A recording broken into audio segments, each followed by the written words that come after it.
Hello, mambo vipi? Jina langu ni Steven Gerard, Profesa Fahari ya Mtwara. Na leo niko na Jackson, wengi wanapenda kuniita hivyo. Na hii tukwambie tu ni kwamba ni Zurura Kitalii, ongeza maarifa. Na leo tuko hapa kwenye chuo cha Mtakatifu Agustino, kampasi kuu ya Mwanza. Na leo tunakwenda kuzurura kwenye Sauti Museum, jengo la makumbusho, jengo ambalo limebeba historia hadhimu ikielezea chuo kikuu cha Mtakatifu Agustino na mambo mbalimbali yanayohusiana na historia. So, sasa tukusii tu ungana nasi bega kwa bega, mguu kwa mguu. Let's go! Mtazamaji, karibu kwenye safari yenye historia ya mambo ya kale yenye kuongeza maarifa. Leo historia inakwenda kuongea juu ya mlango wa kumbukumbu uliohifadhiwa kwenye jumba lenye ukweli wa kale katika chuo cha Mtakatifu Agustino Sauti Mwanza. Kuhusu historia, utamaduni, sanaa na mazingira, ungana nasi mpaka tamati. Baada ya kuwasili, timu ya mapokezi walijipanga vyema ili kuhakikisha tunapata kile kinachohitajika. Karibuni sana Sauti Museum, na museum yetu itakuwa ina comprise sehemu mbili, ambao ni sehemu ya nje pamoja na sehemu ya ndani, ambapo tutaanza na sehemu ya nje ambao mtakuwa mkiongozwa na Mr. Masala, lakini sehemu ya ndani atakuwa kiongoza Mr. Alois hapa. Kwa mjisikie kabisa kupata kile mlichokitarajia kukipata hapa Sauti Museum. Naam, karibuni sana. Kwa majina yangu naitwa Michael Masara, ni mwongozaji wa talii katika makumbusho yetu ya Sauti. Nitakuwa pamoja nanyi katika kuwapitisha katika sehemu kuu ambazo zinapatikana katika mandhari ya nje katika makumbusho yetu. Naam, karibuni tuweze kutembea. Hii tunayoiona mbele yetu hii inaitwa kimbweta. Hii ni miongoni mwa vitu vya kitamaduni ambayo imetengenezwa kitamaduni. Tunajua tunapatikana katika jamii ambapo zina utamaduni. Hii imekuwa ni kitumika kwa ajili ya kutengeneza mazingira mazuri tulivu, mandhari kwa kuweza kupumzikia. Waswahili wanaweza kuita kimbweta. Kimetengenezwa kwa nyasi na hata decoration zake kwa nje zinaonekana kwa namna hiyo. Hii ni sehemu mahususi sana kwa ajili ya watalii wetu au wageni wanapofika mahali hapa kuweza kupumzika wakishamaliza kutalii katika mazingira yetu na mandhari ya makumbusho ya Sauti. Ile eneo tunaloona hapa mbele yetu, hii ni eneo kwa ajili ya bustani, ambapo hii bustani tumeweza kuidesign kwa kuipa jina la makumbusho yetu. Ukiweza kusoma vizuri haya maandishi hapa yameandikwa Sauti Museum, ikiwakilisha jina la makumbusho yetu kama tunavyoona katika mazingira haya. Ili tunaloona mbele yetu ni jiwe mahususi sana na linafahamika sana ukiwa ndani ya jiji letu la Mwanza, ambako linaitwa Bismarck Rock.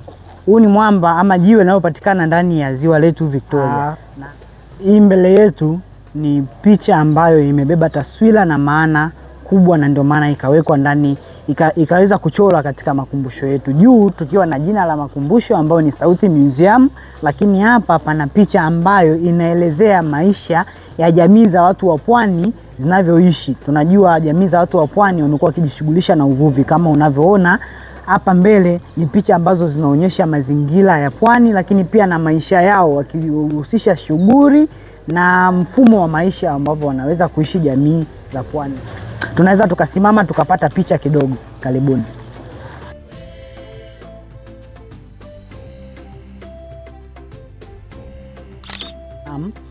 Karibuni sasa tuweze kuingia, tuweze kupata kupitishwa na mwongozaji wetu katika eneo la ndani. Karibuni. Okay, karibuni sana. Katika utalii wetu wa ndani mtakopo na mimi. Kwa majina yangu naitwa Alois Emmanuel, ambaye ni msimamizi mkuu wa makumbusho yetu. Na katika makumbusho yetu kuna historia fupi ambayo nitaenda kuelezea kwamba makumbusho yetu yameanzishwa rasmi mwaka 2021 chini ya Dr. Bisungu, ambaye alikuwa ni mkuu wa department ya idara ya utalii kwa wakati huo. Lakini mnamo mwaka 2024 chini ya uongozi wa department na serikali ya wanafunzi walifanikiwa kubadilisha muonekano mpya moja kwa moja wa makumbusho yetu, ambapo makumbusho yetu yamejikita katika maeneo makuu matatu, ambapo kuna eneo la kihistoria, eneo la kiutamaduni na eneo la upande wa wanyama. Sasa kwa kuanza na historia, kuna historia ya viongozi mbalimbali ambao hawa viongozi walihusika katika kuikuza makumbusho yetu, kwa sababu makumbusho yetu yamejikita moja kwa moja chini ya uongozi wa chuo cha Sauti Tuna mtu wa kwanza ambaye anaitwa Charles Kitima. Huyu ni vice wa chuo wa mwaka 2003 mpaka 2013. Pia tuna mheshimiwa Profesa Gabriel Basa, pia na Deogratus Royongeza na Dr. Pius Mgeni. Wote hawa walikuwepo katika chuo chetu, ambapo wakaamua kuendeleza na makumbusho yetu. Pia kwa upande wa historia, chuo chetu kilifanikiwa pia kuwa na sauti redio, ambao redio hii inapatikana katika megahertz za 96.1. Pia katika upande wa pili tutaelekea kwenda kuangalia mambo ya utamaduni. Huu ni utamaduni kama mnavyoona hapa. Hii ni jamii ya makabila baadhi yanayopatikana katika kanda ya Ziwa, ikiwemo jamii ya Kisukuma, ambapo hapa imeonyesha chifu akiwa na viongozi, akiwa na wasimamizi wake.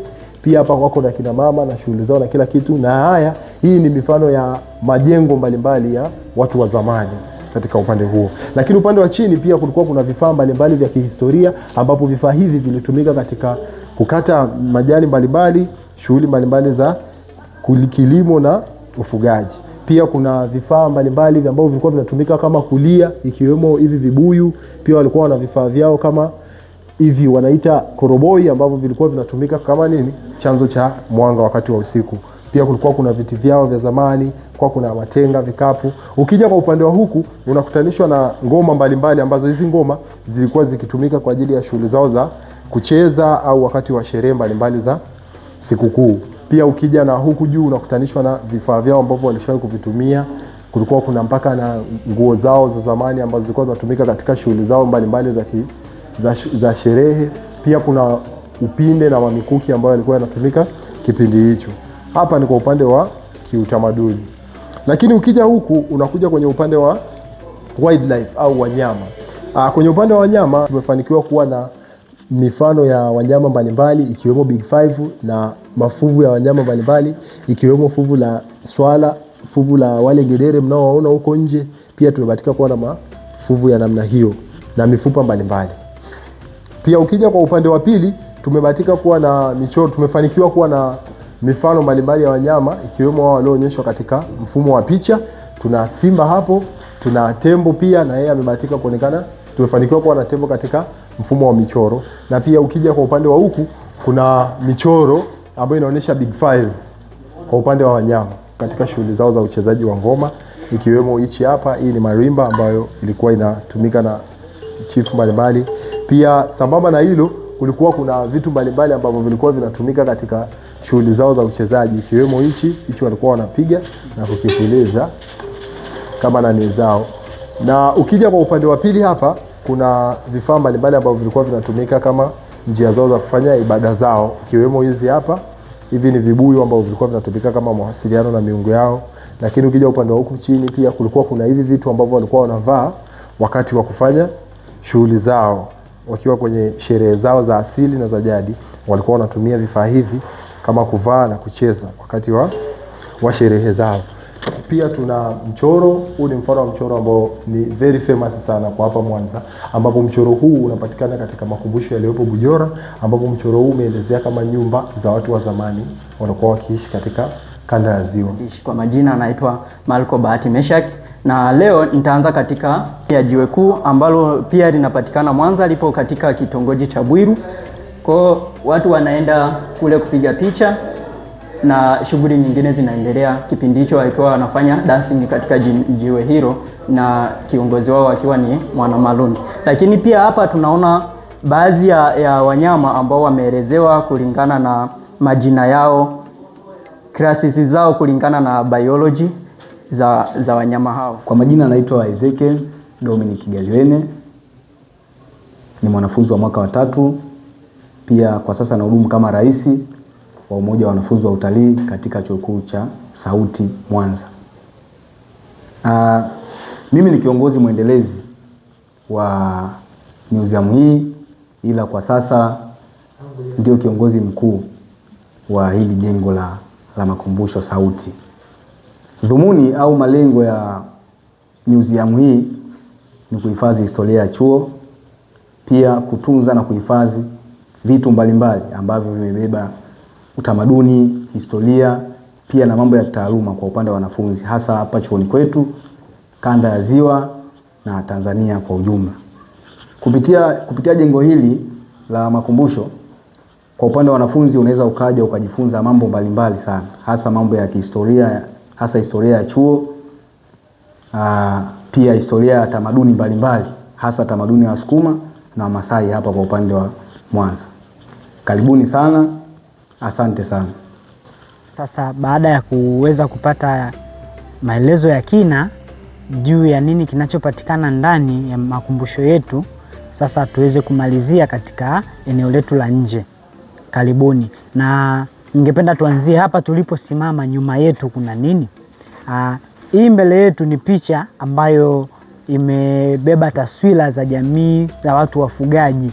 Tunajua Wamasai ni miongoni pia mwa jamii ambazo zimebeba utamaduni mkubwa katikati ya taifa letu. Hivyo basi tukatambua na kuthamini mchango wao katika utamaduni wa Kitanzania na Kiafrika kwa ujumla. Ndio maana tukaweza kuweka picha ya kuonyesha tamaduni yao. Naam, kama tunavyoona picha, karibuni tuitizame.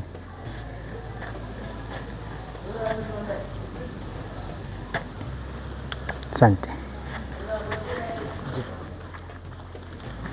Mgeni akifika mahali hapa anaweza pia akapata nafasi ya kutembelea katika bustani za maua tofauti tofauti, akaweza kupata wasaa mzuri wa kuenjoy na kufurahi akiwa ndani ya makumbusho yetu ya Sauti.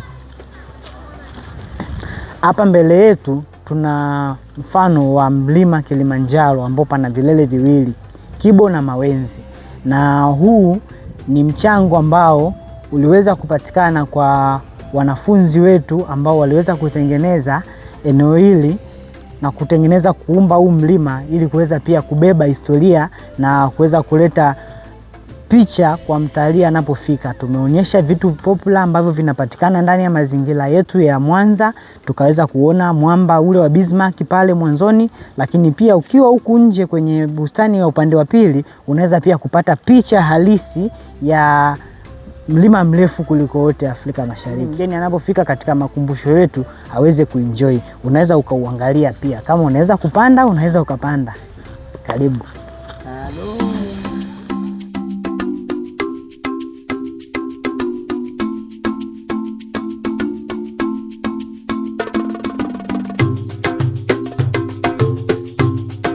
Mtazamaji, hadi kufikia hapo hatuna la ziada.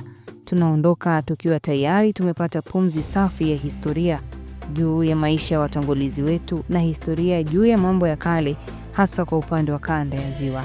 Na hii ni Zuki, Zurula Kitalii, ongeza maarifa. Ama kwa hakika kuzurula ni kujifunza.